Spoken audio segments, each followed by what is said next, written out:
मोर्शी शहरातील कृषी विभाग कार्यालयीन लिपिक विनोद राऊत यांची निर्घृण हत्या झाली आहे।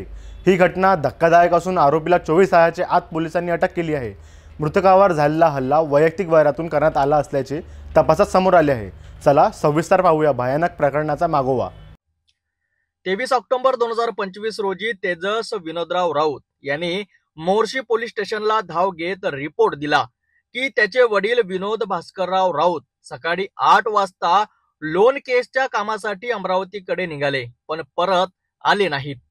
तपासात समोर आले की विनोद राऊत याचे तालुका कृषी कार्यालयात गार्डच्या पत्नीशी अनैतिक संबंध होते। या बाबीची माहिती गार्डच्या पतीलाही मिळाली। त्यातूनच त्याच्या मनात राऊत यांच्या विरोधी वैर निर्माण झाला। धनराज सुखदेव वानखडे राहणार घाटलाडकी श्रीकृष्णपेठ मोर्शी यांनी या वैरातून विनोद राऊत याची कार्यालयातच निर्घृण हत्या केली। मोर्शी पोलिसांनी आरोपीला शोधून 24 तासाच्या आत अटक केली।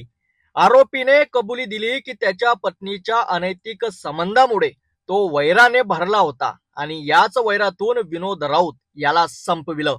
या कारवाईत पोलीस अधीक्षक विशाल आनंद, अप्पर पोलीस अधीक्षक पंकज कुमावत, उपविभागीय पोलीस अधिकारी संतोष खांडेकर यांच्या मार्गदर्शनाखाली पोलीस निरीक्षक राहुल आटोले यांच्या नेतृत्वात पोलीस उपनिरीक्षक शिवराज पवार, मोहनवालदार आकाश शिवनकर, अंमलदार छत्रपती करपते, स्वप्नील बायस्कर, अथर्व कोहडे यांनी तपासात महत्वाची भूमिका बजावली। पुढील तपास सह पोलीस निरीक्षक राहुल गवई करीत आहे। काल संध्याकाळी 6:30 पावणे 7च्या दरम्यान आम्हाला एक माहिती प्राप्त झाली की चांदूर बाजार रोडवर असणाऱ्या कृषी विभागाच्या कार्यालयाच्या एरियामध्ये एक मृतक पडून आहे। तात्काळ आम्ही विनाविलंब पूर्ण स्टाफसह त्या ठिकाणी गेलो, पाहिलं तो रक्ताच्या थारोळ्यात पडून होता।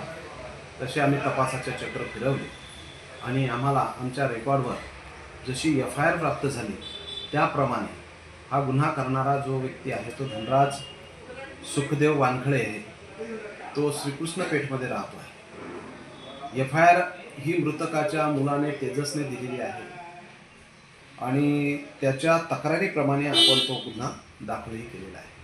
रात्रीलाच गुन्हा दाखल झाला आणि आरोपी सुद्धा आम्ही ताब्यात घेतलेला आहे। मृतकाचं पोस्टमार्टम आज रोजी झालेलं आहे। त्याच्या शरीरावर असलेल्या जखमा पाहता त्याला बोथड वस्तूने मारहाण केली आहे, त्यामध्ये त्याचा रक्तस्राव झाल्याने तो मृत्यू पावलेला आहे। या घटनेमध्ये ज्या व्यक्तीने हे त्याला मारहाण केलेली आहे ते आरोपी आमच्या ताब्यात आहेत। त्यांचा आज रोजी PCR करिता विद्यमान कोर्टासमोर त्याला हजर केला जात आहे।